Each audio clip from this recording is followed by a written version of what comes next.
আমার আম্মুর স্বামী কেমন আছেন? নিশ্চয়ই খুব ভালো আছেন। থাকবেনই না বা কেন? আপনার সব দায়িত্ব তো আমার ঘাড়ে চাপিয়ে দিয়েছেন। কিন্তু আপনার বউ মানে আমার মা, সে তো আমার কথাই শুনছে না। তাহলে আমি কি করে আমার দায়িত্ব পালন করব বলুন তো? আমি আর আপনার বউকে সামলাতে পারছি না। আপনার যদি আমার উপর একটুও মায়া হয় তাহলে আমাকে এই দায়িত্ব থেকে মুক্তি দিন। ইতি আপনার বইয়ের নিরুপায় ছেলে।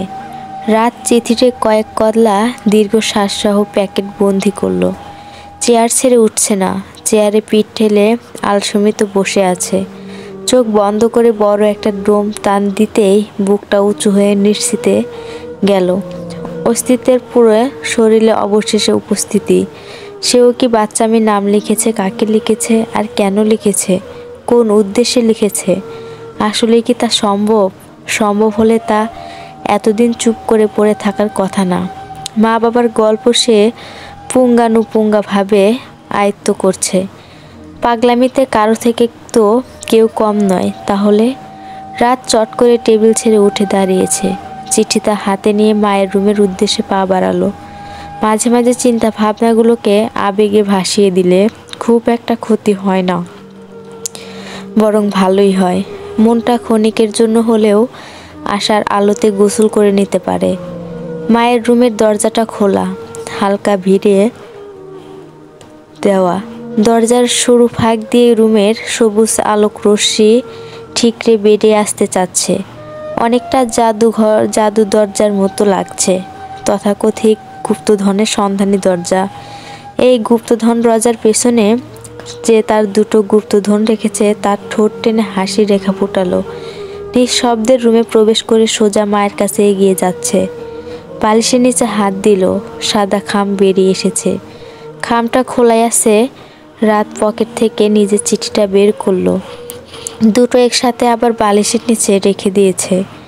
উঠে দাঁড়াতে কিছু একটা ভাবলো। পরক্ষণে খাম দুটো বের করে নিল। দুটো চিঠির দিকে বেশ কিছুক্ষণ তাকিয়ে থেকে নিজের চিঠির খামটা খুলে নিচ্ছে। মায়ের ঘুমন্ত চেহারায় তাকিয়ে ঠোঁট বাঁকানো হাসি।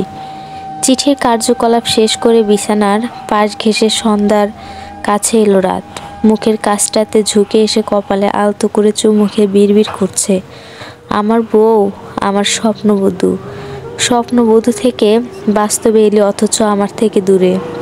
আমি যা চেয়েছি তা তুই আমাকে দিয়েছিস, আমি সামলেও উঠেছি, কিন্তু তুই তোর পাওয়াটা কেন সামলাতে পারলি না? আমি তোর উপর রাগ ছাড়ি এটা তো চেয়ে এসেছিলি, ইচ্ছেতে হোক আর অনিচ্ছাতেই হোক। সেটাই তো হয়েছে। তাহলে সেটা সামলে নিতে পারলি না কেন? যা পূর্ণকরণ করার শক্তি তোর মধ্যে নেই সেই চাওয়া এত বছর ধরে পুষে রেখেছিলি কেন? আমার খুব কষ্ট হচ্ছে রে। আমি যা ভেবেছিলাম তাই হয়েছে। যে মেয়ে কারো করা কথাতে ছিটকে ওঠে সে মেয়ে আমার কঠিন রূপটাকে কি করে সহ্য করতে পারবে? আমি জানতাম বলেই এতদিন আমার শাসনটা তোর সামনে আনিনি। যে ভয় নিয়ে তোকে বড় হতে দেখেছি সে ভয়টা আজ বাস্তবে রূপ নিয়েছে। আমি এখন তোর কাছে একজন ভয়ঙ্কর মানুষ হয়ে গিয়েছি। আমার কণ্ঠ শুনে তুই ভয় পাস, আমার উপস্থিতিকে তুই ভয় পাস, আমার সংস্পর্শে তুই ভয় পাস। রাত উদাসীন ভাবনাতে সন্ধ্যার গাল ছুঁয়ে আছে। হাতের ছোঁয়া আরেকটু গাঢ় করে সন্ধ্যার কানের কাছে ঝুঁকে এলো। ফিসফিস করে বলছে, তোকে ছুঁতে ইচ্ছে করছে। গভীর নীরবতা ছোঁয়া। রাতের কথা শেষ হতেই সন্ধ্যার দুরন্ত গতিতে চোখ মেলল। চোখ দুটো রসগোল্লার আকার ধারণ করেছে। ঠোঁট কাঁপিয়ে চিৎকার দেবে অমনি রাত ওর মুখ চেপে ধরল। নিচু সরে বলল, চুপ, চিৎকার করবি না, আম্মু জেগে যাবে। রাত ধমক দিচ্ছে নাকি অনুরোধ করছে সেটা ভাবনাই নিচ্ছে না সন্ধ্যা। নিজের খোলা চোখ বন্ধ করে নিয়েছে। ডান হাত হাতড়িয়ে তিয়ামতির শরীরে খামচে ধরল। রাত তুই? মায়ের বিস্মিত কণ্ঠে রাতের চোখ সন্ধ্যার দিকে থেকে সরে গেল, মায়ের দিকে পড়েছে। সেই সুযোগে সন্ধ্যা রাতের হাত থেকেও ছুটে গেল। রাতকে ধাক্কা দিয়ে সরিয়ে দৌড়ে খাটের ওপাশে গিয়ে লুকিয়ে পড়েছে। রাত আর তিয়ামতি দুজনের চোখে তখন সন্ধ্যার ওপর। সন্ধ্যা তিয়ামতির একটা হাত টেনে নিয়ে মুখ লুকিয়ে বলল, তোমার ছেলে আমাকে মেরে ফেলতে এসেছে। আমি এক্ষুনি দম আটকে মরে যাচ্ছিলাম। সন্ধ্যার কথাতে রাত বাকরুদ্ধ। শূন্যদৃষ্টি সন্ধ্যার আড়াল হওয়াতে, তুই ওকে মেরে ফেলতে এসেছিলি? রাত, তুই কি খুনি হতে চাচ্ছিস? মায়ের প্রশ্নে রাত থমথম। বউ আর মা মিলে তাকে খুনি বানিয়ে দিয়েছে। আহা, এই তার গুপ্তধন। এই গুপ্তধনের সন্ধানে সে পৃথিবীতে এসেছিল। কিরে, চুপ করে আসিস কেন? তো কি করব? উত্তর দেওয়ার মতো প্রশ্ন তো করিনি যে উত্তর দেব। এমন ঘাড় তেরা উত্তর দিচ্ছিস কেন? আমার ঘাড়ের সব তার তেরা হয়ে গিয়েছে তো, তাই। রাত পাশে পড়ে থাকা বালিশটা মাটিতে ফেলে দিয়ে রুম ছেড়ে বেরিয়ে এলো। মাথার তালু টগবগিয়ে ফুটছে। ইচ্ছে করছে নিজের শরীরে মাংস কেটে তালুতে সেদ্ধ করতে। মানুষের মাংস খেতে কেমন সেটা জানা উচিত। তুই কি না খেয়ে বেরিয়ে যাবি? রাত শার্ট প্যান্ট খুঁজতে খুঁজতে ব্যস্ত গলায় বলল, কেন? জানি না। এটা কেমন উত্তর হলো? রাত আয়নায় নিজেকে ভালো মতো দেখে চুল আগলে বুলিয়ে বলল, তাও জানি না। তিয়ামতি এবার রাগী মেজাজ নিয়ে বলল, রাত, তুই কিন্তু আমাকে রাগাচ্ছিস। রাত মাথা ঝুঁকে নিয়ে বলল, আম্মু একটু ফু দিয়ে দাও তো। অফিসে প্রথম দিন, দিনটা যেন ভালো হয়, দোয়া করে দাও। তিয়ামতি বিড়বিড় করে কিছু পড়ল। ছেলের মাথায় ফু দিয়ে বলল, অফিস মানে? কিসের অফিস? ফুপার কাছ থেকে জেনে নাও। এখন আমার দেরি হয়ে যাচ্ছে। রাত ব্যস্ত পা চালিয়ে বের হয়ে যাচ্ছে। তিয়ামতি পেছন থেকে উঁচু গলায় বললেন, আজকের নাস্তাটা সন্ধ্যা বানিয়েছে। তিয়ামতি গলার সুর রাতের কানে বেজেছে। পা দুটো থমকেও গিয়েছে। সামনে সদর দরজা, ডান পাশে ডাইনিং। সিকান্দার সাহেব আয়েশ করে খাচ্ছেন। পাশের দাঁড়িয়ে আছেন রাতের ফুপি রিমা। মাথাটা ডান দিকে আরেকটু ঘুরাতেই রান্নাঘরে চোখ পড়ল। তার গৃহিণী সাহেবা ডিম ভাজছেন। তেলের তীব্র গন্ধ রাতের নাকে বাড়ি গেল।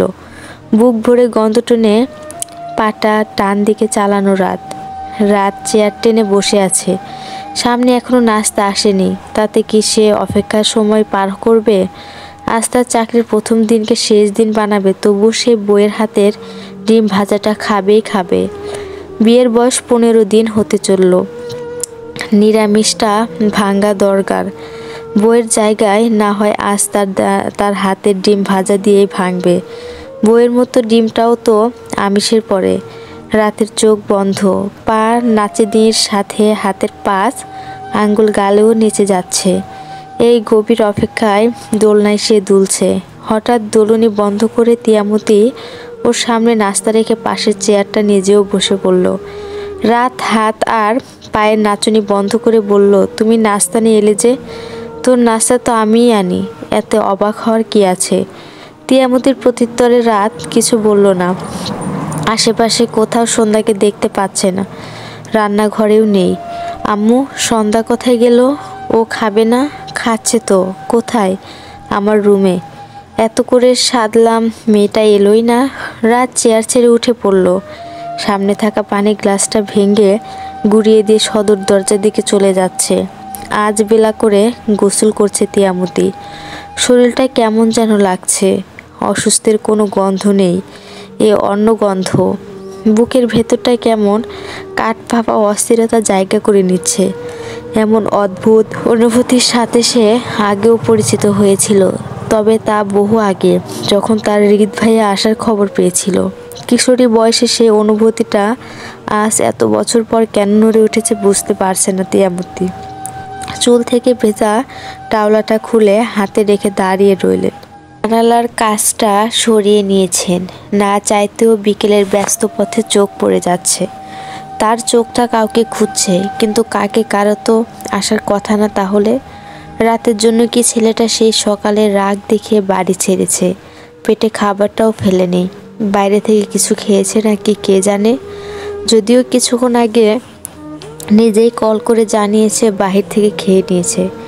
সাথে তো এটাও জানিয়েছে আসতে রাত হবে। তাহলে আর কার অপেক্ষায় চোখ দুটো বারবার পথ পানে আটকে যেতে চাইছে? একই মামি, এই বেলা গোসল করে যে চুলের পানিটাও তো ঠিক মতো মোছুনি। তিয়ামতির হাত থেকে টাওয়ালটা নিয়ে চুল মুছতে শুরু করেছে সন্ধ্যা। তোমার কি শরীর খারাপ লাগছে? সন্ধ্যার প্রশ্নে তিয়ামতি পথ থেকে চোখ দুটোকে আলগা করলো। নিজেই নিজে চুল বেঁধে নিয়ে বলল, না এমনি ভালো লাগছে না, চলো লুডো খেলি। সন্ধ্যার এমন খাপছাড়া বাক্যে তিয়ামতি অবাক। হঠাৎ লুডো এলো কোথা থেকে? তিয়ামতির মতামতে কোনো তোয়াক্কা না করে সন্ধ্যা রুম ছেড়ে বেরিয়ে গেল। মিনিট 5 পার করে এক হাতে লুডো আরেক হাতে ওর মা রিমাকে নিয়ে হাজির। রিমার মুখ দেখে বোঝা যাচ্ছে ওনাকে ঘুম থেকে তুলে এনেছে। মা আর মামিকে দুপাশে বসিয়ে সন্ধ্যা লুডোর গুটি গুছানোতে ব্যস্ত। রিমা তখনও হামি টেনে ঝিমুচ্ছে। তিয়ামতি সন্ধ্যার গুটি সাজানোর দিকে চেয়ে থাকলেও ডুবে আছে সন্ধ্যার মাঝে। মেয়েটাকে সে বুঝতে পারছে না যে মেয়েটা সারাদিন রাতের আশেপাশে ঘুরঘুর করত, সে মেয়েটা এখন রাতের অনুপস্থিতিতে স্বাভাবিক আচরণে আনন্দিত। তাহলে কি ও চাইছে রাত ওর জীবন আর না আসুক? কিন্তু এটা কি করে হতে পারে? একটা ঘটনাকে কেন্দ্র করে এক আত্মা দুভাগে ভাগ হয়ে যাচ্ছে। আসলে কি রাতের উপস্থিতিতে সন্ধ্যার মনে ভয় জায়গা করে নেয়, নাকি সে এগুলো অভিনয়? এমন নয় তো যে এটা ওর নতুন চাল? ও মামি, কোথায় হারিয়ে গেলে? তিয়ামতি ধ্যান না কাটিয়ে উত্তর দিল, তোর মাঝে। তোকে বোঝার চেষ্টা করছি, তোর মাঝে কি চলছে। তুই কি চাচ্ছিস বলতো? আমি আবার কি চাইলাম? রাতের সামনে পাগলের মতো আচরণ করিস কেন? বিয়ে হয়েছে, স্বামীর সাথে সাথে ঘুরবি তা না, শাশুড়ির আঁচলের নিচে লুকোচ্ছিস। কি সমস্যা তোর? রাতের নামটা শুনতেই সন্ধ্যার ঠোঁটের হাসিটা মিলিয়ে গেল। মামির কাজ ঘেঁষে এসে বলল, তোমার ছেলে আমায় একটুও ভালোবাসে না, আমাকে দেখলেই খুন করতে চায়।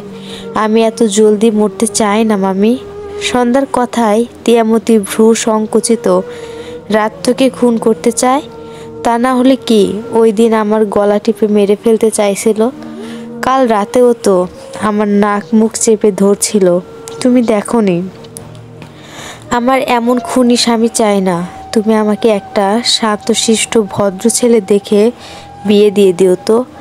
সন্ধ্যা নিজের বাক্য ব্যয় শেষে গুটি ভাগ করে নেওয়ায় ব্যস্ত। রিমা বসে বসে ঘুমোচ্ছে।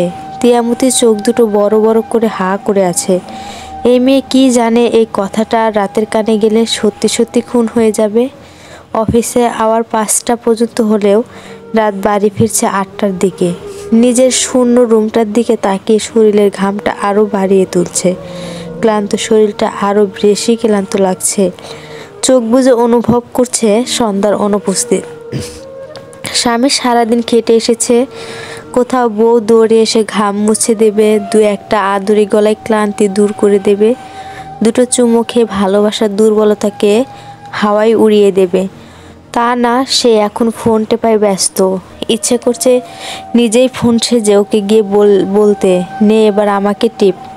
মনের ভেতরে আচমকাটা সারাদিনে কাটিয়ে উঠতে পারিনি তিয়ামতি। কাটাবে বা কী যত সময় গড়াচ্ছে তত বাড়ছে অস্থিরতা।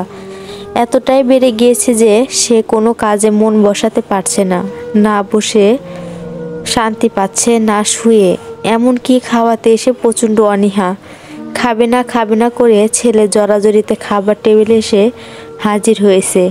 রিমার খাবার সাজিয়ে তরকারিটা আনতে রান্নাঘরে যাবে, অমনি শাড়ির আঁচল টান পড়ল। বেশ তিক্ত কণ্ঠে হাঁকিয়ে উঠল, তখন থেকে দেখছি আমার কাপড় ধরে টানাটানি করছিস, কি হয়েছে তোর? মায়ের ঝাড়িতে সন্ধ্যা চুপ, আঁচলটা হাতের মুঠোতে নিয়ে খালি প্লেটের দিকে তাকিয়ে আছে। ছাড় বলছি, অসহ্য একটা।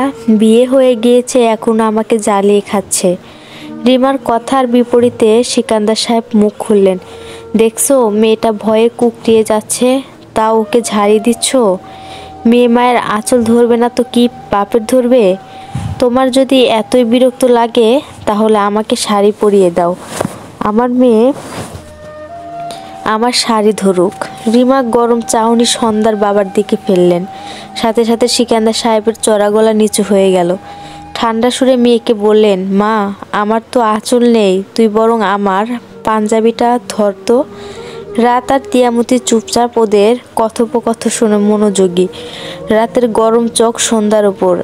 মায়ের পাশে সে থাকাতে যে সন্ধ্যা বাবা মায়ের আঁচটা যে সিটিয়েছে সেটা সে খুব ভালো করেই বুঝতে পারছেন।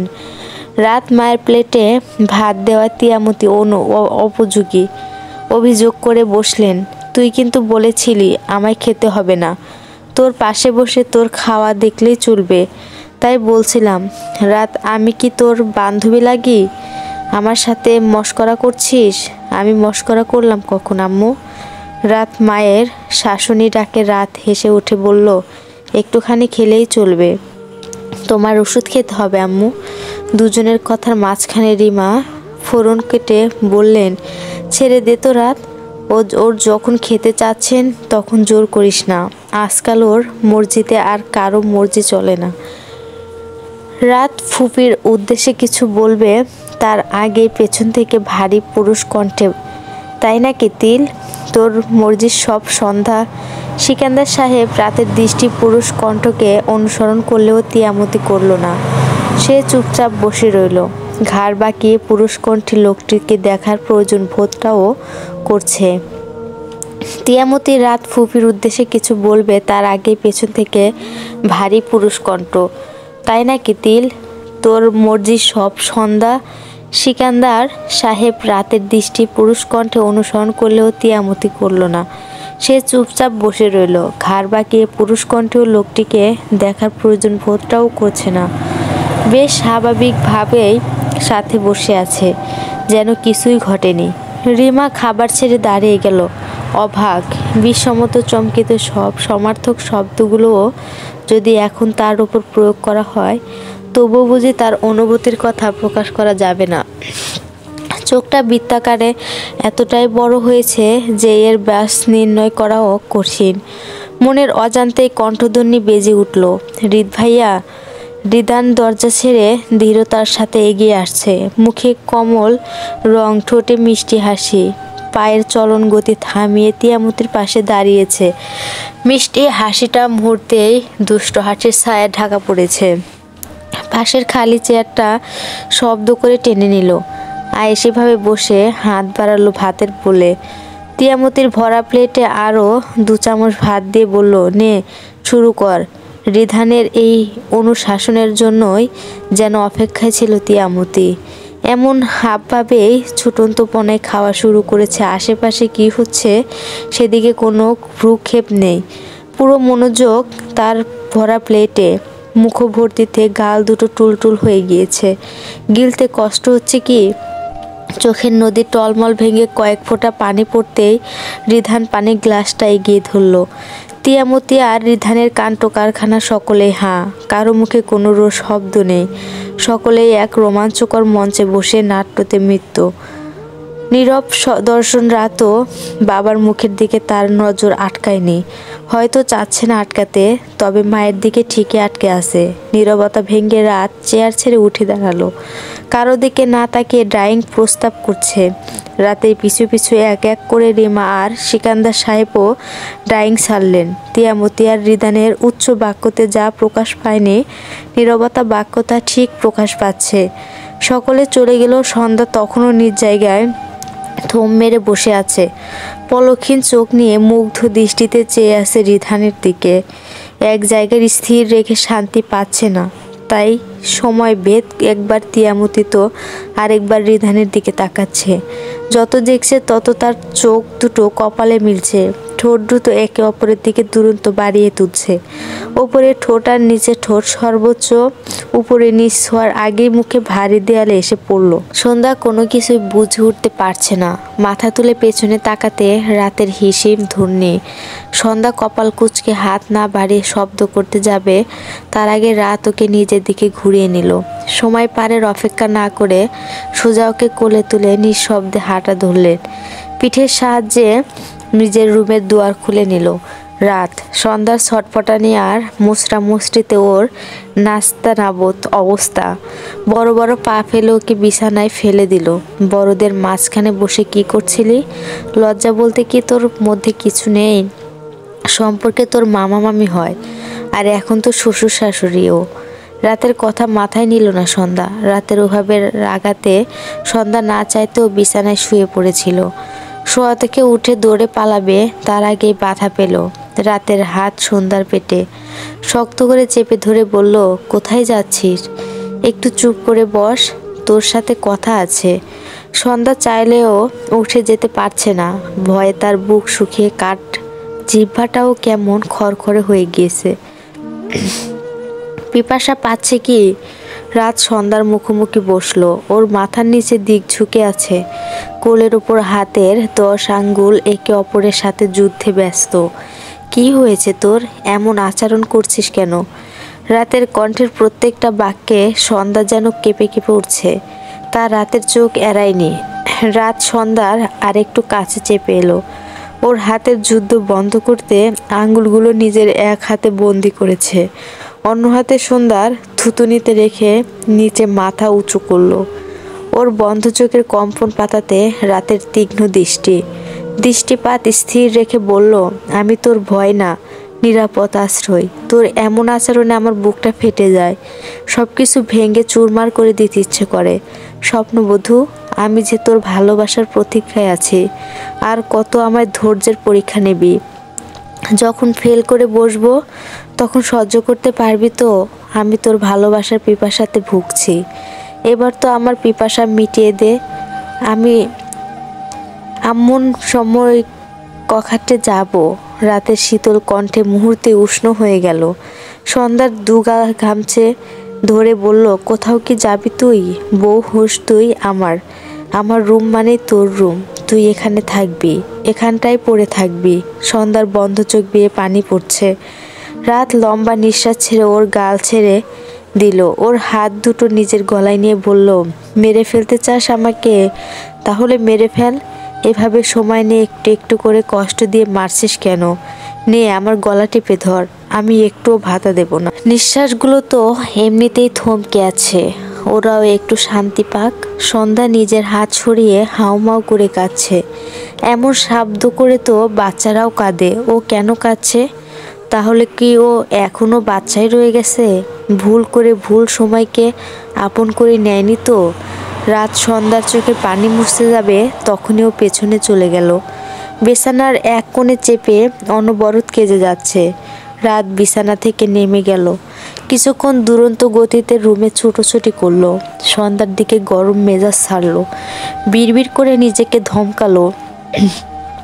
এক পর্যায়ে রুম ছেড়ে বেরিয়ে যেতে যেতে বলল, যা খুশি কর, কিন্তু এই রুম থেকে যদি এক পাও নড়েছিস তাহলে হাত পা কেটে গরম পানিতে সেদ্ধ দেব। রাত শব্দ করে দরজা আটকালো। কিছু একটা ভেবে নিয়ে বাইরে থেকে সিটকিনিটাও দিয়ে দিল। ঘড়ির কাঁটা 10কে বিদায় দিয়ে 11তে ঠেকেছে।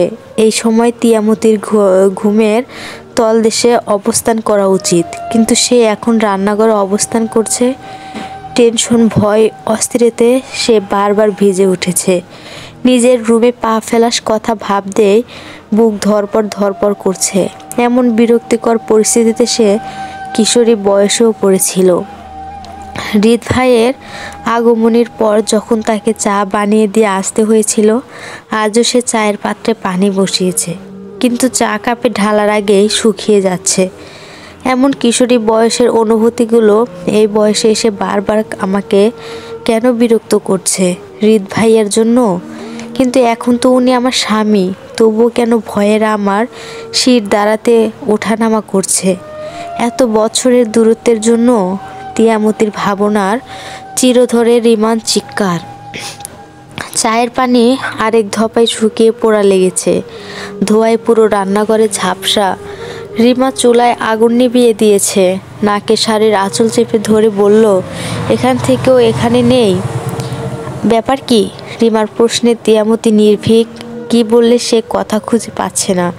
রিমা তিয়ামতিকে রান্নাঘর থেকে টেনে বের করলো। হালকা খুসখুস কাশি পাচ্ছে তার। নিজেকে সামলে নিয়ে বলল, যার ভাবনায় হারিয়ে গিয়েছিস সে তোকে ডেকেছে। রেগে লাল। সে যে চায়ের কথা বলে বেরিয়ে এলি, তারপর তো তোর কোনো হদিশই নেই। আমাদের রুম থেকে বের করে দিয়েছি, এর মানে সে এখন তোকে ডাকছে, বুঝলি? তিয়ামতি লজ্জায় লাল। এমন লজ্জা যে তাকে এই শেষ বয়সে পড়তে হবে তাকে সে কখনো ভেবেছিল? এখনো দাঁড়িয়েই রইলি যে? তুই কি চাচ্ছিস এখন ভাইয়া এসে তোর চুল টেনে ধরুক? সহ্য করতে পারবি তো? রিমার দিকে তিয়ামতি আর্ত দৃষ্টি বিনিময়। তিয়ামতি ঠোঁট নাড়িয়ে কিছু বলবে তার আগেই রিমার অনিচ্ছা স্বর, এসবের মধ্যে আমি নাই। এই বুড়ো বয়সে আমি কোনো লজ্জাতে পড়তে চাই না। ভাইয়াকে আমার থেকে তোর বেশি চেনা। রিমা হাত কাঁধের ওপর তুলে নানাতে নাড়িয়ে নিজের রুমের দিকে ছুটল। তিয়ামতি রিমার চলে যাওয়ার দিকে বেশ কিছুক্ষণ তাকিয়ে রইল। কিছু সময় আরও পার করে চা বানিয়ে নিজের রুমের দিকে পা বাড়িয়েছে। শাড়ির আঁচল মাথায় দিয়ে লজ্জা পাচ্ছে, তাও পেছনে দিয়ে টেনে বাম পাশের কাঁধে ফেলল। রুমের দরজায় আসতেই হৃদস্পন্দন উচ্চ গতিতে বাড়ছে। রুদ্ধশ্বাসে দরজা মিলতেই তিয়ামতি থম মেরে গেল। পুরো রুম অন্ধকারে ঢাকা। হঠাৎ করেই ওর বুকে জড়োয়া ভয় জায়গা করে নিচ্ছে। অন্ধকারকে সে ভয় পেত, তবে তা অল্প বয়সে। এখন তো সে ভয় পায় না। অন্ধকারকে আপন করেই তো দিব্যি রাত কাটাতে পারে। তবে আজ হঠাৎ পুরনো ভয় জেগে উঠেছে কেন? তিয়ামতির হাত কাঁপছে, সাথে চায়ের কাপও। অন্ধকারে তার হৃদ ভাইয়াকে খুঁজছে। একমাত্র সে তো তার এই ভয় দূর করার অবলম্বন। কয়েক কদম এগিয়ে চারপাশে চোখ বুলালো। জানালাগুলো কি বন্ধ করা? এমন খুটখুটে অন্ধকার তো হওয়ার কথা না। তিয়ামতি ভাবনায় আরেক পা এগোতেই ধপ করে পড়ে গেল। মেঝেতে পড়ে গেলে এতক্ষণে নাক ভেঙে চিৎকার দেওয়ার কথা। ব্যথা পায়নি মানে? মেঝেতে পড়েনি তাহলে পড়লোটা কই? তিয়ামতি হাত বাড়িয়ে বোঝার চেষ্টা করছে সে কোথায় পড়েছে। হাতে খসখস কিছু লাগছে, মনে হচ্ছে চুল। ভালো মতো বোঝার জন্য আরেকটু নড়ে ওদিকে যেতেই রিধান আঙ্গুল কামড়ে ধরল। আহ, লাগছে তো রিদ ভাইয়া। তিয়ামতির হাত ছেড়ে ওকে ঘুরিয়ে নিল রিদ। ওর উপরে শুয়ে পাশে পড়ে থাকা ল্যাম্পশেডের আলো জ্বালিয়ে দিল। সাথে সাথে তিয়ামতি চোখ বুজে ফেলে। রিধান শব্দ কণ্ঠে বলল, চোখ বুঝলি কেন? খোল বলছি, এখনই খুলবি। কি হলো, খোল। হৃদের ধমকানিতে তিয়ামতি চমকে উঠেছে, তবুও চোখ মেলার সাহস পাচ্ছে না। ভয় হচ্ছে তার, হারানোর ভয়। এমন যদি হয় এটাও তার স্বপ্ন, চোখ মেললেই সব শেষ। কিরে, আমার কথা কি কানে যাচ্ছে না? তিয়ামতি এবার হৃদকে ঝাপটে ধরল, বুকের সাথে মিশিয়ে নিয়ে আর্দ্র কণ্ঠে বিড়বিড় করছে, চোখ মেললে আপনি হারিয়ে যাবেন না তো? কিছুতেই মিলবে না। আপনাকে কাছে পাওয়ার জন্য আমি অনন্তকাল চোখ বন্ধ করে থাকতে পারি। আমি কি তোর ইচ্ছেতে এসেছি নাকি যে তুই ভাববি আর আমি চলে যাব? আমি তো আমার ছেলের ইচ্ছেতে এসেছি। তিয়ামতি এবার আর চোখ বন্ধ করে থাকতে পারল না। অবাক হওয়ার সাথে কি চোখের খুব শক্ত সম্পর্ক আছে? অবশ্যই আছে, না হলে সে না চাইলেও কেন চোখ মেলে ফেললো? তোর মুখ দেখে বোঝা যাচ্ছে এই চিঠির ব্যাপারে তুই কিছু জানিস না। আমি অবশ্য আগে আন্দাজ করেছিলাম। তুই একটা বার ভাব, 24 বছরের ছেলে আমার, এতগুলো বছর পার করে সে আমাকে প্রথম চিঠি লিখলো, অথচ একবারও বাবা বলে ডাকলো না। কি সাংঘাতিক! 2-4 লাইনের চিঠিতে সে তার পুরো জীবনের অভিমান ভরে দিয়েছে। এমন সাংঘাতিক ছেলের মুখে বাবা ডাক না শুনে যদি আমি পরপার হতাম, তাহলে কি আমি শান্তি পেতাম? বাপরে বাপ, চিঠির প্রত্যেকটা অক্ষরে কি ঝাঁজ! আমি তো পড়েছিলাম না, কি পড়ছিলাম সেটাই বুঝে উঠতে পারছি না। তিয়ামতি হতভম্ব। রিদান এগুলো কি বলছে? তার মাথায় কিছুই ঢুকছে না। রাত কি করে চিঠি লিখলো? ওকে তো আমি ওর বাবার ঠিকানা দেইনি তাহলে? রিদান মাথা উঁচু করে নাক উঁচিয়ে বলল, কেমন গন্ধ গন্ধ লাগছে রে তিল, কোথা থেকে আসছে বলতো? রিদান মাথাটা বামে ডানে ঘুরিয়ে গন্ধের উৎস খোঁজার ভঙ্গি করছে। সেই ফাঁকে তিয়ামতি চট করে বাম হাতের নাকটা মুছে নিল। মিহিসুরে বলল, কোথায় গন্ধ? আমি তো পাচ্ছি না। দেখি তোর হাতটা দেখাতো। হাত লুকিয়ে তিয়ামতি করুণভাবে হৃদের দিকে তাকিয়ে রইল। চলবে।